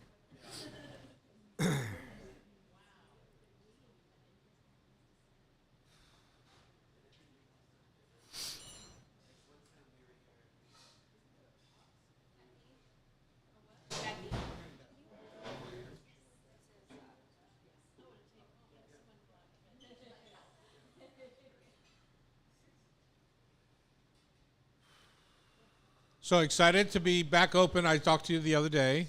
Must be busy as like crazy. Cameron, will you show him how to use the mic, please? You did. Well, yeah, they're right close. No, I want him to bring it close. Okay. I just called you Cameron. I'm sorry, Nico. Just as tight as you can get there and feel comfortable. Yeah, it feels weird being close, but that's all right.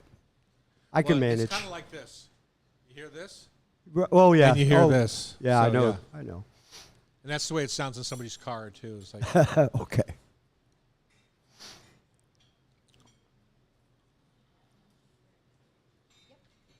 Good. Thank you. okay, here we go. Hot Stove Society time on Cairo Radio. Thank you for joining us. You can join us in person at hotstovesociety.com and buy a ticket for our show on Thursday mornings.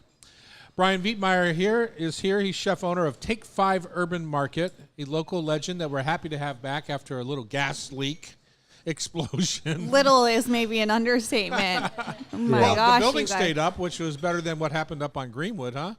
Well, yeah, it's because it's an old building, single pane, Yeah. huge windows in the front, so they just blew out, Yeah. and it took the pressure off. So Yeah. the rest of the So building, was fine. stayed up. Yeah, that's good. Anyway, I drove by. I drive by every day for years now, and it was nice to see you guys finally get reopened after what, a year and a half or so? It was about 10 months. 10 months. Yeah, But Felt it longer. felt like a year and a half. Yeah, It yeah. felt exactly. longer than that. Yeah. You Take 5 Urban Market, I would say, is what we all treasure as our corner deli in our neighborhoods. It's a very neighborhood oriented. Yep.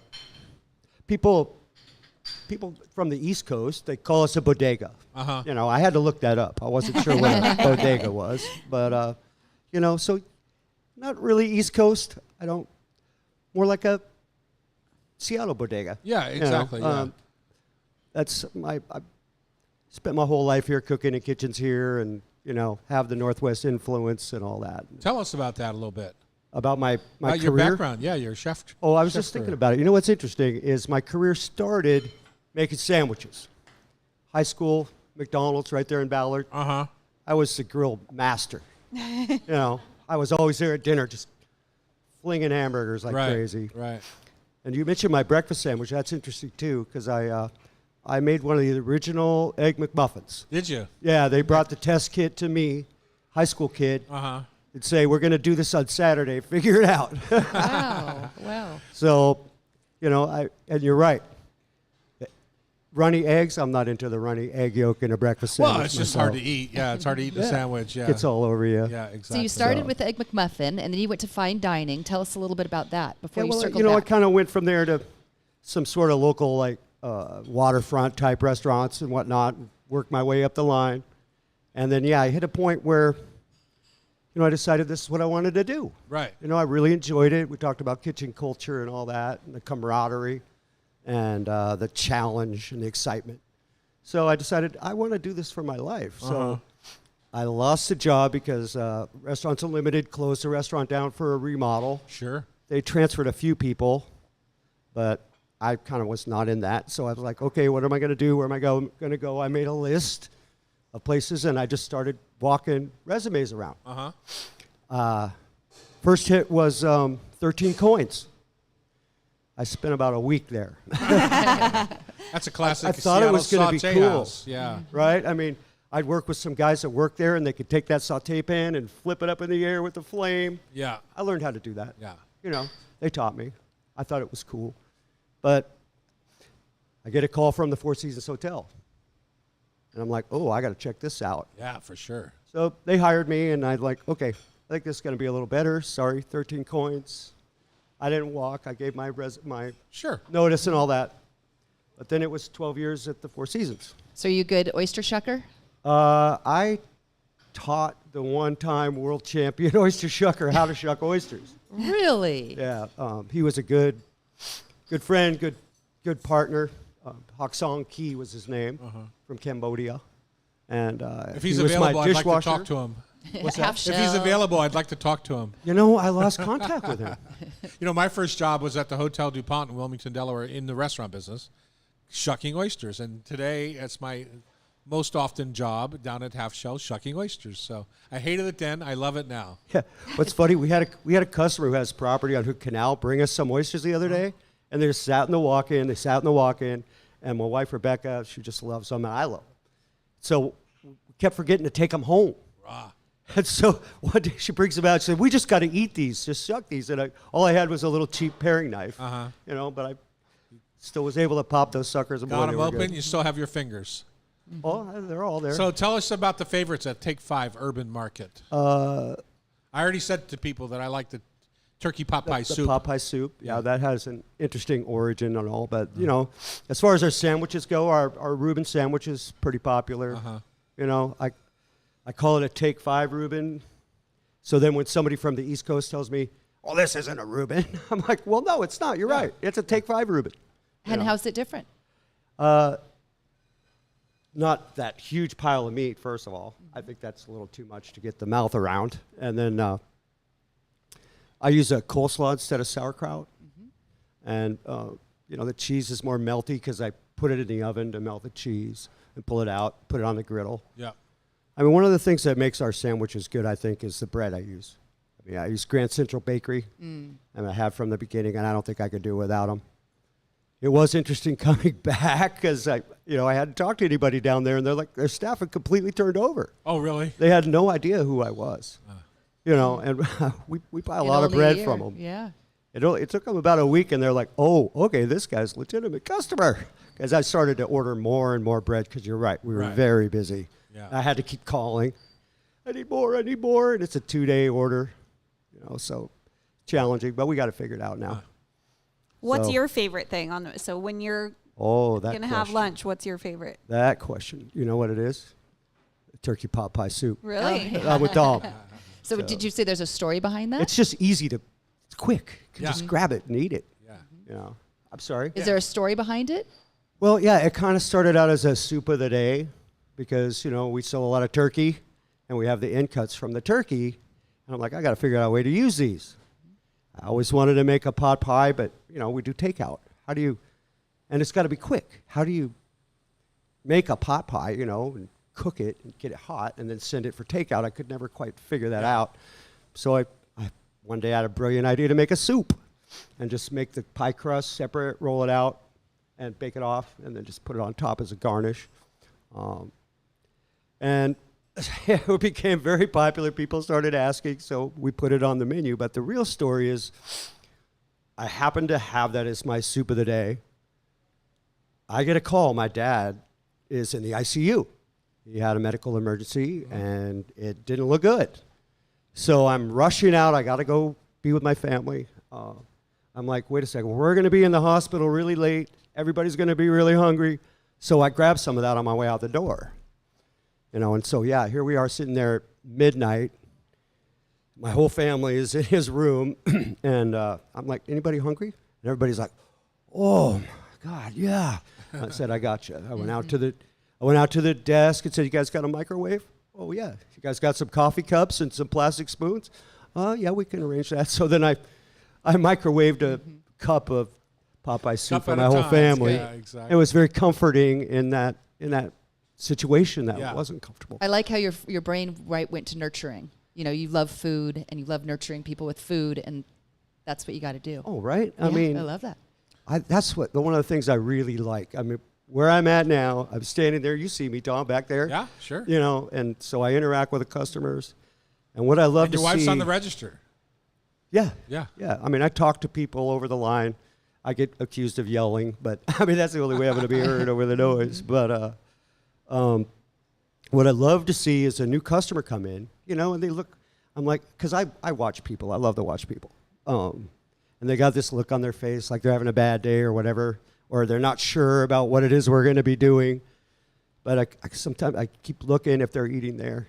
And then pretty soon I see them perking up. They got a smile on their face. And I feel like, wow, I hope this person to have a better day. Yeah, And exactly. I really They're not like that. hangry anymore. Exactly, yeah.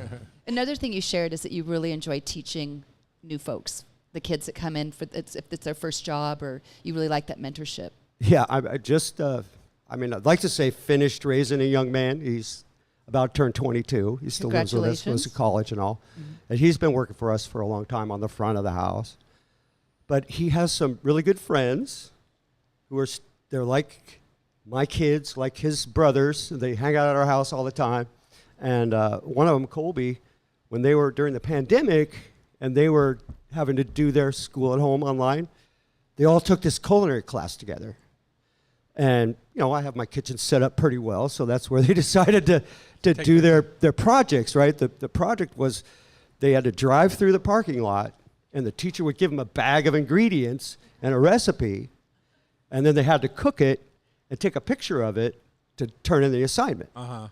Well, Colby was the one who actually did it, and sometimes I was even there when he did it because, you know, I take weekdays off. Yeah. And I'm like, wow, kid, you ought to think about maybe, and then I'd be like, oh, no, you don't want to do this. You know, you could do something that could make some money. Why do restaurant people say that? Because I disagree. I think No, it's been a great business over the years. I've had a Well, good I life think- with it. yeah, exactly. I just think it's because know? it's perceived sometimes as not the upper echelon. It's not a doctor degree. It's not a lawyer like Loretta is, but it pays the bills like anything else pays the bills. Yeah. Yeah. I mean, you just gotta. I don't know what it takes, Yeah.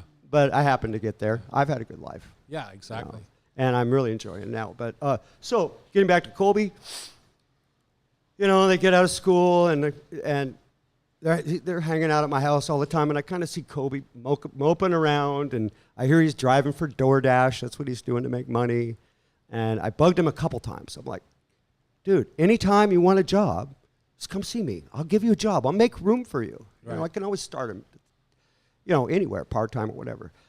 So one time it's Christmas time, my kid's home from college, and they're all getting together, and he comes in, and I see him particularly mopey. I went down and I got right close to him. I said, Colby, come on, let's go. I got a job. I had an opening. And he just looked at me and he said, I'm going to take you up. And I tell you what, I mean, I started him in the dish pit, and he hated it. But I try to move him out of there, try to get people that do more than just wash dishes. It's more valuable to me. Yeah. And boy, very quickly he took to it.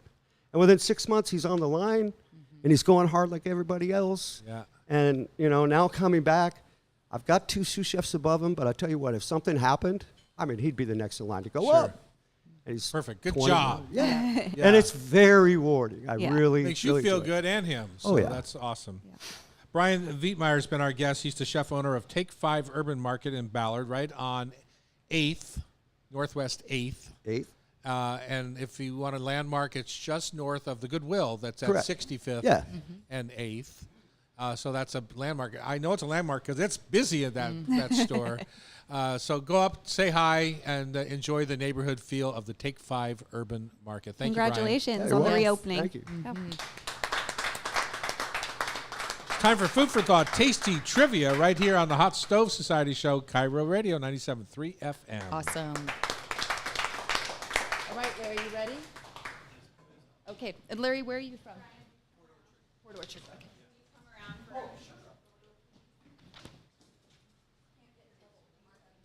No, I don't want to mess this up.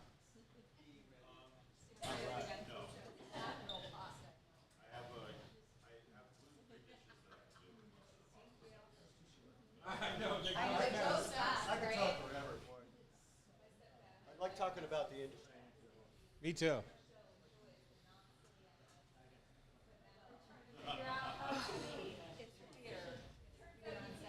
I forgot to mention the moose.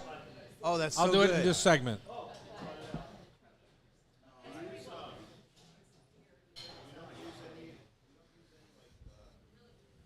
I'm eyeing you. Oh, you're going to phone a friend? Oh my God. She's my culinary teacher. I'm so inept on these things. That's why You I'm- can come up here, too. Oh no, she wants to watch him. She wants Yeah. to watch him fry live. Correct. Oh, last week was like the worst week of trivia I've ever had. It was brutal. Oh, I was here 2 weeks ago, and the woman who did the from like Idaho or Wyoming, whatever, she turned this way, and one of your buddies gave her the answer. Jim, it was. And she was like on it. Jim Maurer, yeah. Yeah. He likes taking me down. Nathan, how's your crepe? How was your crepe? Oh, it's lovely. Did you think I said, how's your crepe? Yes.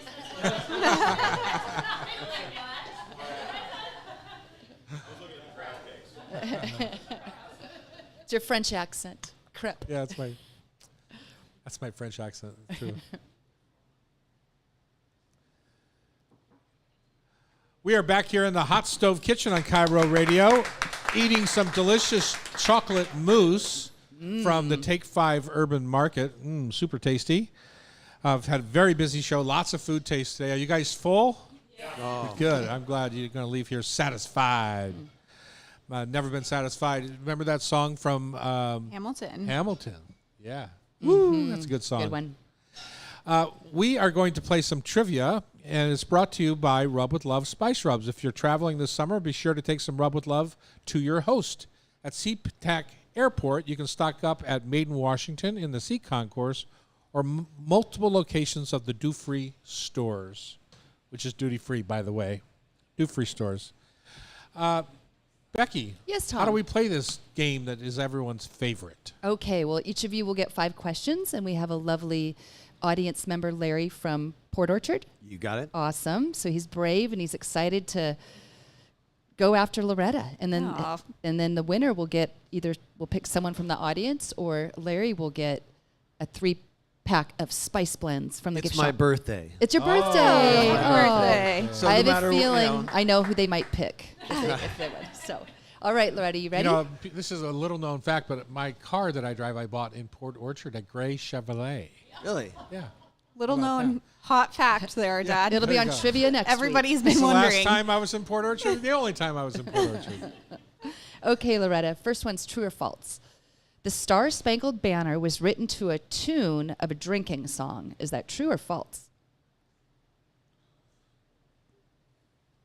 True. It is true. It's from an English racy drinking song called To Anacreon in Heaven. So who knew? Good job. Wow. Number 2, Frangipan, or do you say Frangipan?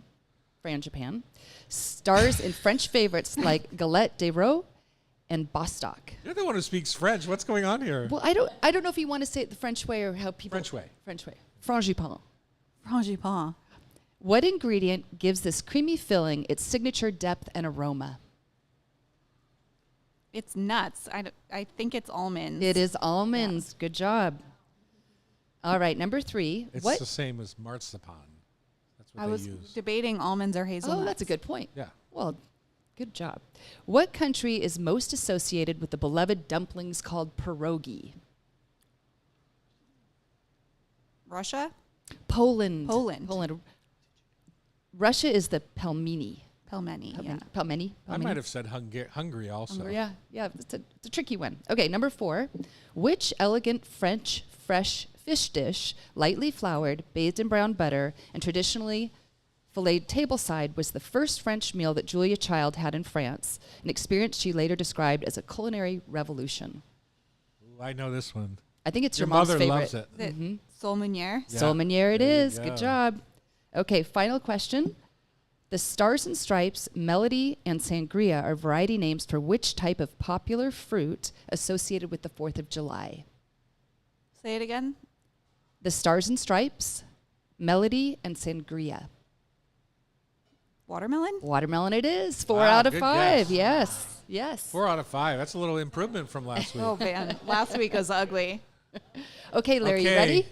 As good as I'll be. All right. Remember, we like to eat our guest alive The nice Chianti. with a nice Chianti That's and good. some fava beans. Fava beans. The bar is low on this one, let me tell you. Okay.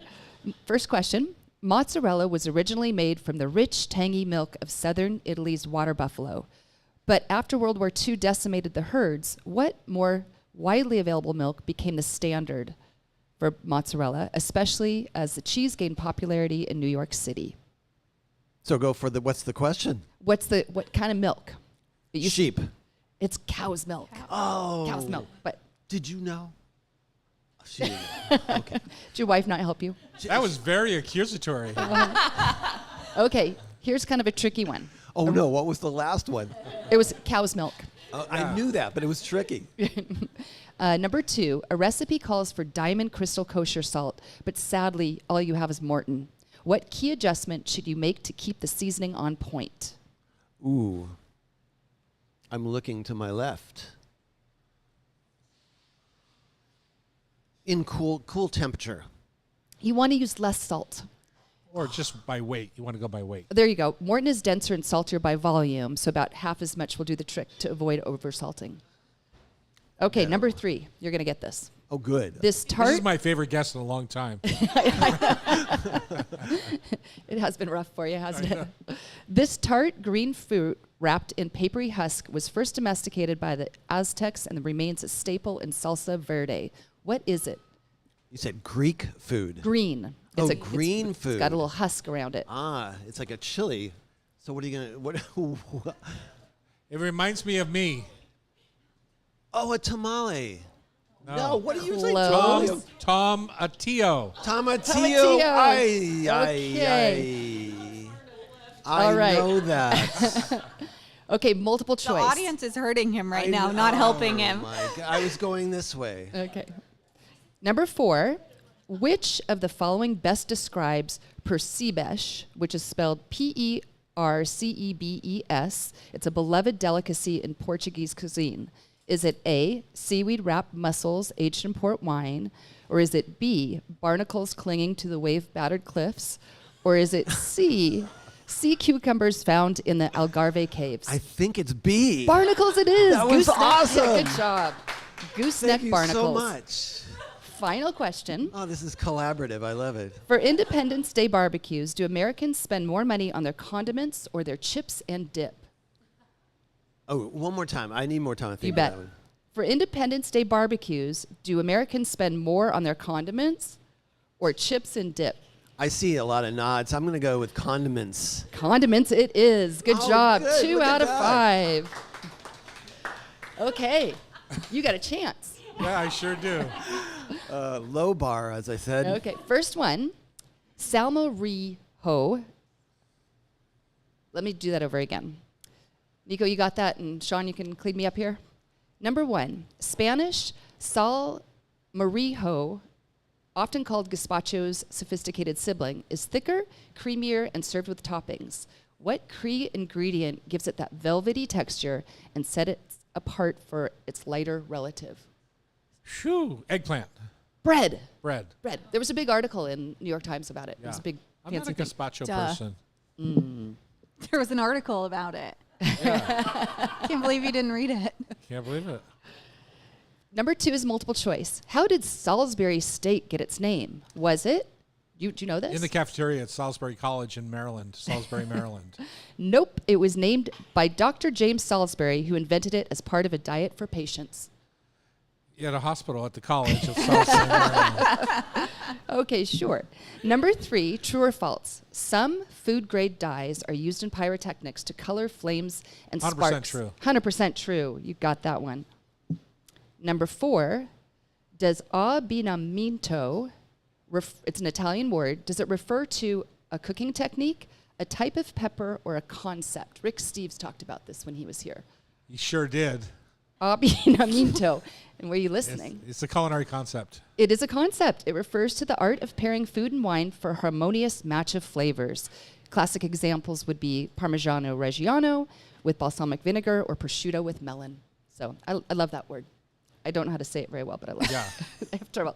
Number 3. I thought it was lovely the way you pronounced Oh, it. thank you. Yeah. Thank you. Final question. Every 4th of July, about 150 million hot dogs are consumed in the U.S. Most of the beef hot dogs come from Texas, Nebraska, or Kansas. Which state do pork hot dogs come from? Iowa. Iowa it is. Yeah. 3 out of 5. So Loretta not is so the shabby. winner. Way to go, kiddo. If you want to be part of our show, you can join the community on YouTube Live at Tom Douglas & Co. or buy a ticket and join us here at the studio, hotstovesociety.com. Show is produced by Becky Guzak. Our technical wizard today is Nico Gaballero. And our talented editor at Cairo is Sean. Please don't call me Del Torre. If you missed any episode of our Hot Stove Society show on Cairo, you can listen via podcast. Just subscribe to your favorite podcast app. Which is yours? The podcast app, Apple Podcast. Thanks for listening. Are you happy?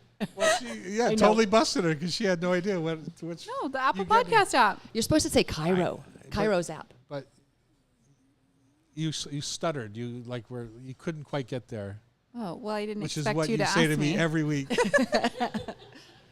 Hi, I'm Chef Tom Douglas. And I'm Loretta Douglas. Today on the Hot Stove Society radio show, Nathan Lockwood's joining us. He's chef owner of Corello and Altura. Jeff Kohler is here to share his new book, The Spanish Mediterranean Islands Cookbook. And Brian Vietmeyer joins us to celebrate reopening of the Take 5 Urban Market in Ballard. All right. Okay. Happy 4th of July. Let's do that one more time. Happy 4th of July. Okay. Thank you, Larry. You know, with friends like this, who needs enemies, right?